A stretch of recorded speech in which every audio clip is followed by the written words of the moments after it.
everybody, and welcome back to another episode of Real Talk Glock. As always, my name is Doc, and I am your host of this channel. So as the title says, today is the battle between the Glock clones.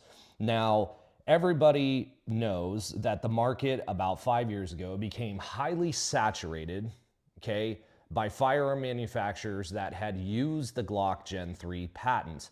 A lot of American companies, a lot of other countries put together these firearms and shipped them to America. And today, I have a comparison between two of them. One of them is extremely well known. It is a Derya DY9, okay? This firearm is empty and unloaded for safety reasons. And this gun has been heavily reviewed. Now, one thing I am gonna tell you, it's been heavily reviewed by individuals that Dura has sent this gun to.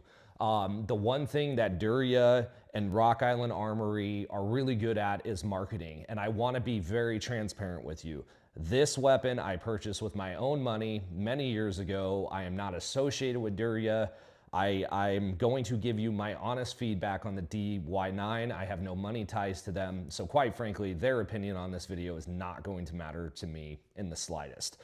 Now, the second gun that I have to review that is also a Glock clone is one that comes to us by way of Georgia through a South Korean manufacturer. Now, a lot of companies, okay, they make and assemble their parts in other places and they ship them to America, and they have American companies under their name put these firearms together. It's kind of like Canik with Century Arms, okay? And it's kind of like Dura with Rock Island Armory.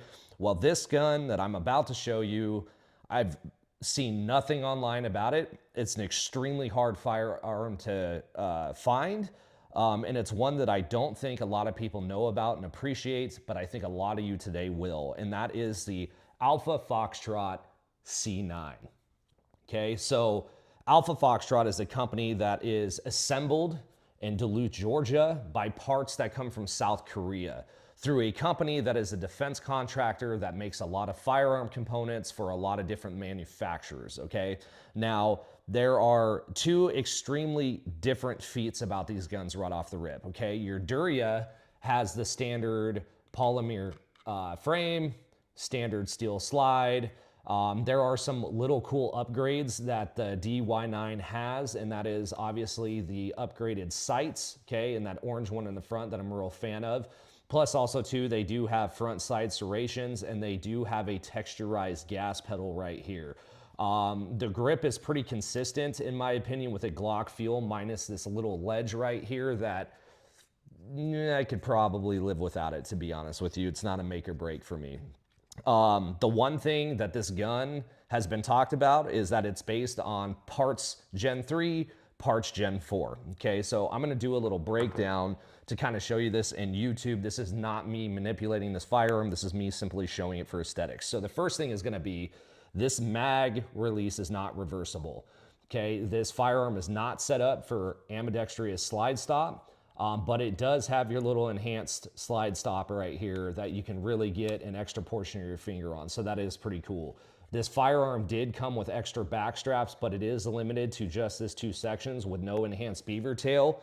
And it really just feels like a Glock beaver tail. Now, the one thing that this firearm did come with that is kind of strange to me is the flared magwell.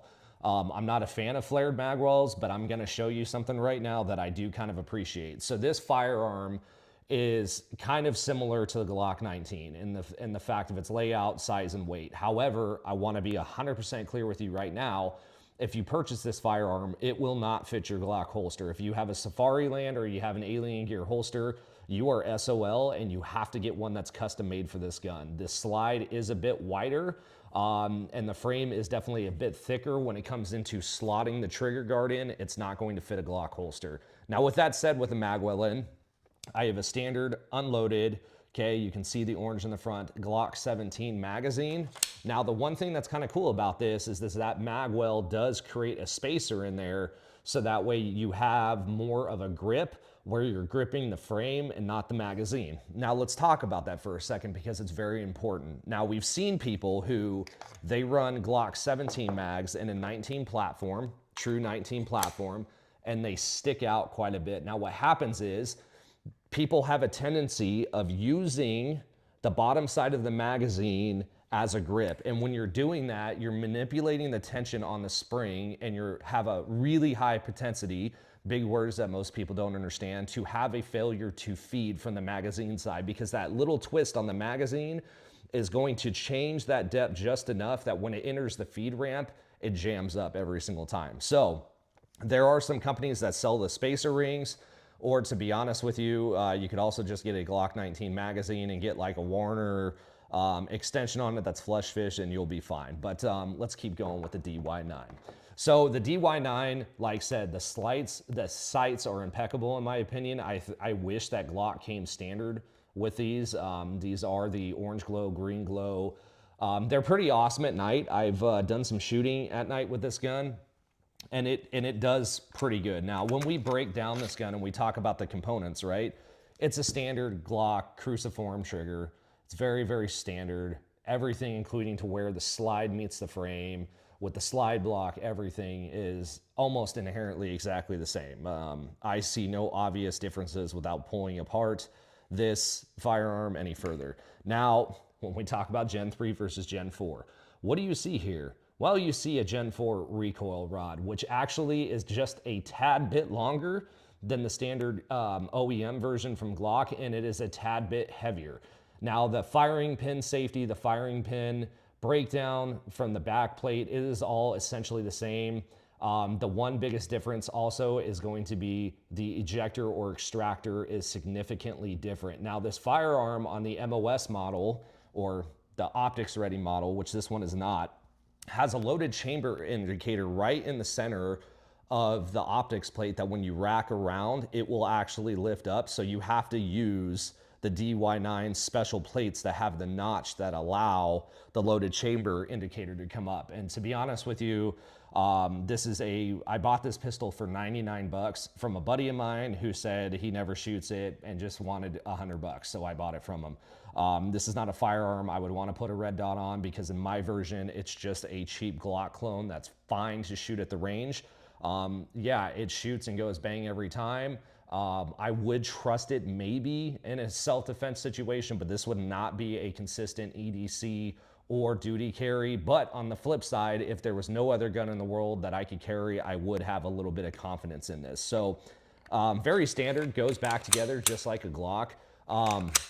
The trigger is very Glockish, but it has a significant amount of take-up that I don't see in the Glock pistols or even this Alpha Foxtrot. So it has, there's your wall.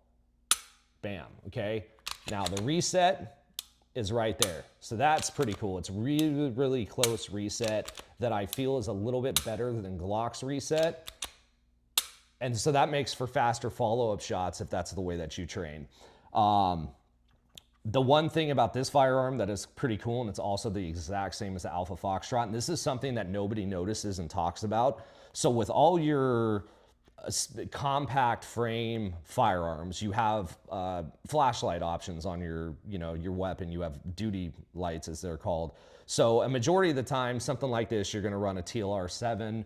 But the cool thing is with this pick rail is it is double slotted, right? So you have adjustment to where you can actually move that light back further, or you can have it more forward if you're a guy that's got longer fingers on the activate. I am not, by the way, but if you're a guy that's got bigger hands and you want more depth to activate that, you do have that pick rail that's got 2 slots in it to where you can move that light forward. Plus also too with this gun would have no problems taking a TLR1 or a Streamlight, putting it on there, and you have different places you can do it. So all in all, I mean, this gun, I think MSRP is like sub $400. It's okay. It's shot good at the range. I didn't do a range video for this. And yes, folks, on my next coming EDC video that's coming up soon, we are going to have a bunch of range day footage to put into it that we've been taking. But this firearm, it's just, if you got a couple $100 and you want to spend the money, that's fine. But you have to remember something. Anytime you buy a firearm, you're going to want to get a holster for it, depending on your application. If you want to take this to the range, you have to find a good case. I'm one of those guys who, if I can't put the gun in a holster to carry it with me, I don't like to own it, because then it runs into situations where if I'm at the range and I want to holster the weapon, I can't do that. I have to sit it on the table, and depending where I'm at, that can be a whole thing, right? And all of you know the drill with that. We're in Arizona, it's 113 degrees out. If I'm at the Phoenix Rod and Gun Club and I sit this down on one of their steel benches, it's going to be amazingly hot within a couple minutes. So, you know, a custom-made holster for this, I could probably get one for about 80 bucks. So that's going to inherently change the price of the firearm. And it's just stupid little things like that. I get really bad holster anxiety whenever I buy a firearm. Like if I can't buy a holster for it at the same time, and by the way, I'm left-handed, so that's, you know, a huge reason of why I'm a huge supporter of like Alien Gear, because the majority of their EDC stuff is ambidextrous. But when it comes to duty-rated holsters, I'm a huge fan of the Safariland, and it's one of those things to where I can't just go to a Shields or a Sportsman's Warehouse and buy a duty holster. I have to get one that is direct from factory, from Alien Gear, or from Safariland. You know, so that's the challenge of being a lefty. You know, so this gun has a few cool things to offer. It does shoot good. I had zero issues with it on the range. But you know, it is what it is. It is one of these Glock clone Turkish models that has some cool features about it. Like I said, I mean, it came out well before the Gen 6 did, had the gas pedal, had the double cutouts for the pick rail, had the upgraded sights that are steel encased with a fiber optic glow. The trigger guard is really, really nice and squared out. You do have a deeper cutout so you can get further up on it. You know, I could say a little bit more beaver tail would be fine because I'm getting used to the Gen 6, but really that's a me issue. And then obviously the back strap only coming to the grip side. When I changed the back strap and put a thicker one on there, I noticed my hand was severely out of balance, because essentially you're master gripping here and you're trying to lock in here, and it feels very uneven in your hand. I don't understand the flared magwell. If you're a competition shooter, I guess it makes sense. You know, people go, oh, well, in the tactical sense, having a flared magwell, you're so much safer because you can reload faster. That's a bunch of horseshit. I don't feel that having a flared magwell is going to make, as you can see, any difference in a high-speed reload, when essentially you just want a looking guide, right? Like looking guide. That's all I need. I don't need anything. I don't want to, what they say, line up and trace with a magwell. Like, this adds a whole nother level of components. And before people start hating on me and, oh, you know, don't get trained by this guy, he has no clue what he's talking about. If you go back to the basics, everything I'm saying makes 100% clarity to people that are new. The fact of the matter is, if you are new to the gun world, do not complicate things. Do not go out and get yourself some fancy gun that takes a red dot and you spend 600 bucks on the, you know, P2 Acro flared magwell on your weapon, because what happens is you're not learning the fundamentals of a pistol, the ergonomics of it, the axis ratio of it, the sight plane of it, all these things that you want to take the time to learn. So with that being said, the DY9, yeah, it's a cool budget firearm. Like I said, I bought it for 99 bucks. If you see one on the street for 99 bucks, pick it up, because it is a banger and it's fun to shoot at the range. The slide is significantly heavier, in my opinion, than the Glock one, so that does lower the recoil. There was no significant recoil that I noticed. I actually noticed, like I said, it felt quite a bit lighter, so that is pretty awesome on Derya. But like I said, the DY9, would I buy it again? Yeah, for 99 bucks. I probably wouldn't spend 400 on it for sure. And again, this is imported by Rock Island Armory. A lot of companies do this. Turkish parts, Turkish manufacturing, then they go through an American carrier to get the ATF clearance that they need to sell here in America. Now, for the funnest one. And how I came across this Alpha Foxtrot C9 was, I was in a buddy's gun store of mine, and he had come up to me and said, hey, you know, when's the last time, you know, you looked into getting a Glock 19 or something? I'm like, I haven't looked at getting a Glock 19 since like ever. I go, but why, what's up? And he goes, well, I have a really awesome firearm that they had took on pawn, and the individual did not pay his pawn note. So they were essentially selling this gun for 350 bucks. And when I first held it, okay, I was like, this is insane. This is completely a Glock Gen 3 platform, but it's all aluminum. The entire frame is aluminum and the entire slide is aluminum.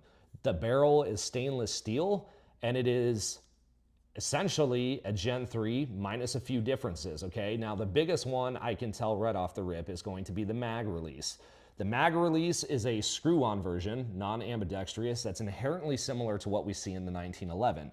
Now, this gun also has a grip angle that follows exactly the same angle as a 1911, right? So even the beaver tail that sticks out is very 1911-ish. So this grip, with all the Gen 3 components that are able to fit into this firearm, the biggest change that they made was in the frame, where they said, hey, we want to move out this grip a little bit to match the 1911. And it feels really, really good. So in this firearm, like I said, you got the mini serrations in the front. I'm gonna be honest with you, on an aluminum slide, they are pretty worthless. This is something that if you're running in the rain, you're gonna rip on that and miss it every time. The second thing about this is, and you cannot see it because I did voodoo tape my firearm, and there's a reason why I did it, was because when I took it to the range one day and it started raining, this grip texture is really light and it's very slippery. When I was out shooting in the rain, the first thing that I noticed was like, man, this gun is slick in your hand, and it's a heavier firearm because it is fully aluminum, but that snappiness from the front end, like, it made you feel like the gun was gonna fly out of your hands. Not really, but you know, kind of does. So I went ahead and I goon taped it, voodoo wrapped it.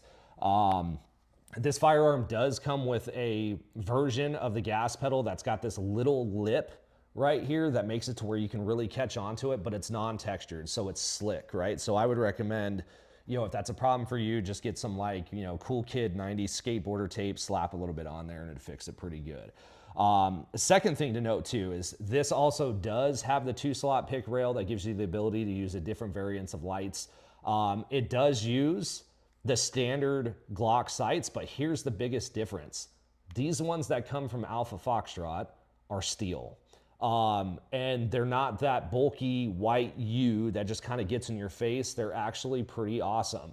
Now this weapon right here, if I was to put a set of night sights on it, it'd probably be just a little bit better. But these sights right here are actually pretty kick butt. And this is another slap in the face to Glock, to where if other manufacturers are copying your firearm for a cheaper cost, you should look at what they're doing, because the people have asked for metal sights, and for years you have denied us of our right to metal sights. The takedown on this firearm, like I said, heavy slide, heavy frame, right? Like, you really got to grip that son of a gun. Is exactly the same as the Gen 3. I'm noticing that with this one too, with the slide release, you have to be very careful with this, because the way that they interlock this, that's why I like the Glock ones, because it doesn't rotate in and out. Actually, this one pushed in quite a bit, so I got to look at that later and see why that was happening. But you know, it all looks exactly the same as a Gen 3. Minus right here, the front edges where the frame meets the slide is just a little bit different. And again, because this is fully aluminum, I think they put those tougher blocks on the front, so that way when you lock the slide on, it goes on easier. It's, you know, like I said, same Glock trigger assembly, crucifix trigger. You got the whole deal going on. It is non-ambidextrous, so you got the, you know, the right-handed slide release, slide lock, whatever you want to call it. And it's got just the standard OEM Glock Gen 1, 2, and 3 recoil rod. And you can see the firing pin safety, the firing pin assembly is all 100% Gen 3. And in fact, when I read up on this firearm, they said that this one is probably the closest out of the Glock clones, minus the frame angle. Yeah, it's kind of interesting. So, you know, this firearm, like I said, I've never seen this firearm in stores before. I've never seen anyone sell this gun. I've not seen a lot of people review this gun. Now, at the range, minus the little rain issue that we had, this weapon is just God for balls, probably the best shooting 19 platform I've ever shot. Recoil is substantially reduced in this firearm. Now, if you remember in the Gen 1, 2, and 3s, like, everybody was like, oh, I'm gonna buy a Gen 3 and I'm gonna put that tungsten recoil rod in the front of it to give it some weight. This gun is phenomenally heavier. It's actually heavier.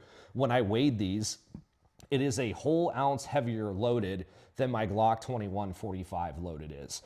So that's gonna tell you much. And you gotta figure, like, this for an EDC carry, this for an appendix carry, Yeah, absolutely. I 100% trust it. It fires every single time, ran all different types of magazines in this weapon, all different types of grains, all different types of ammo, and it shot every single time. The biggest downside to this one for me, it's an amazing concept, but it's just really goddamn heavy. And I think that appendix carrying this all day in the front, or duty carrying this in the side all day, at that point with the weight, you might as well just get a Glock 21 and go big or go home. Now, when it comes to concealability, it conceals just like a Glock 19.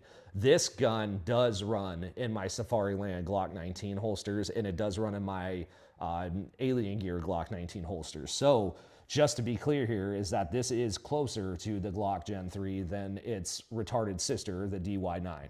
And I say retarded sister for a reason. So another thing too, right? One thing that I look for in a Glock clone is slide rattle.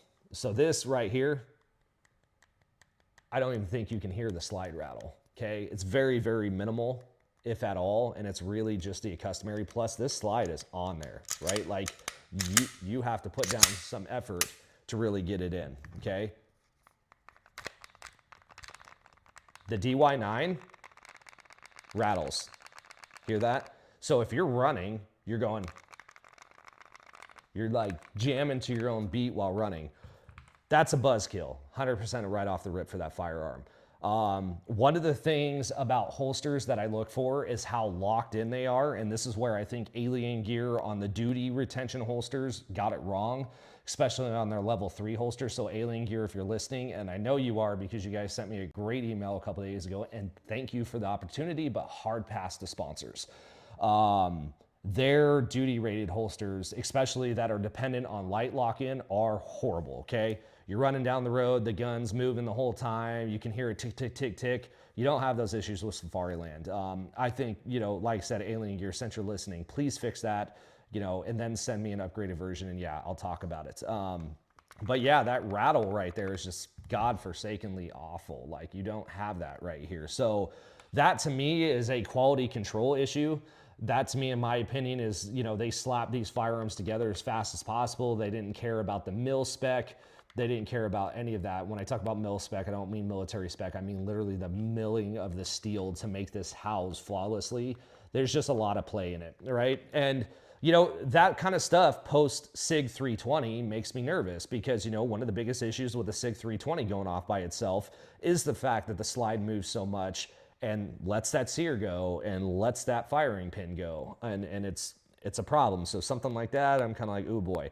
Now, when we compare this trigger to this trigger here, this one has very limited take up, but it has a deep, deep trigger pull. So typical Gen 3 style, or any Glock style, you're pulling that trigger and it's actually pulling the firing pin back and letting it go. It's 50% clocked and locked. Now this trigger is real heavy, real crispy, and it just, now let's see the reset.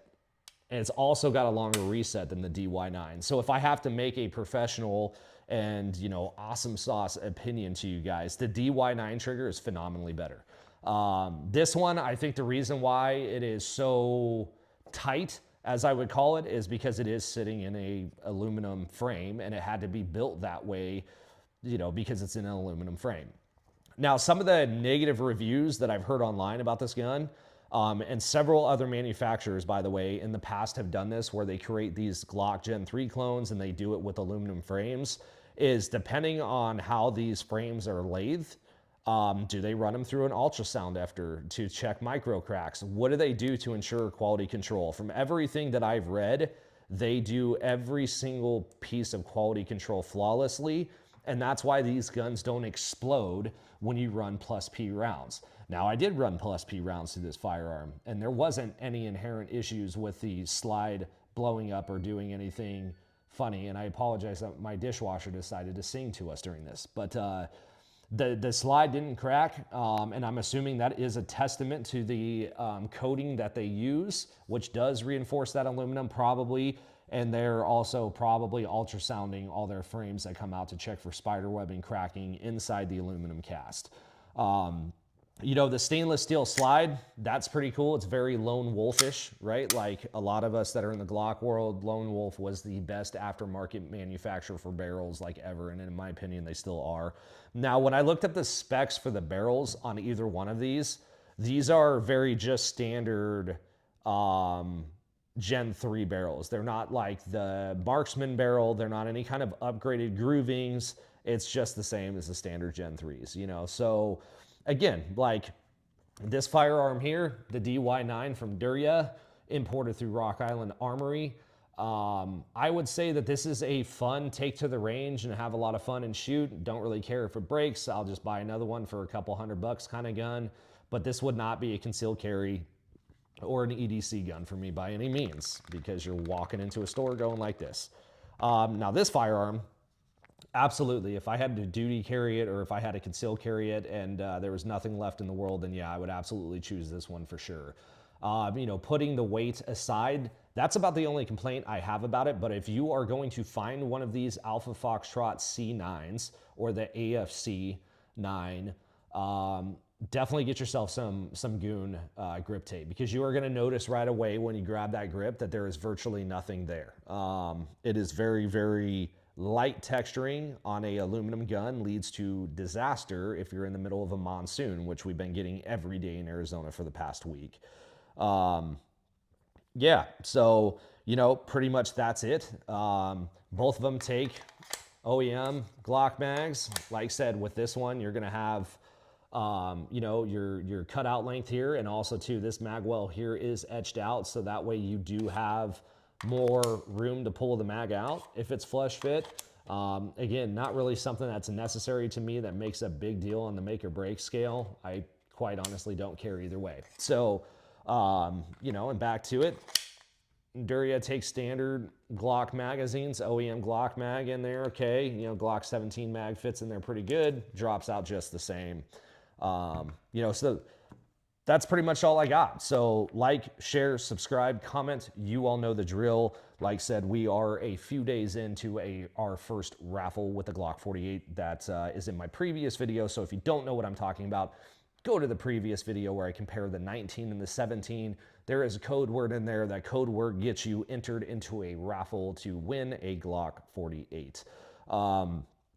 Today, later on, I'm going to be dropping another video in my series of law updates and self-defense updates specific to the state of Arizona, but also we'll be talking about a couple wins that we have had in the federal court system. So with that being said, guys, thank you. Like, share, subscribe. My name is Doc. This is Real Talk Glock, and I will see you on the flip side.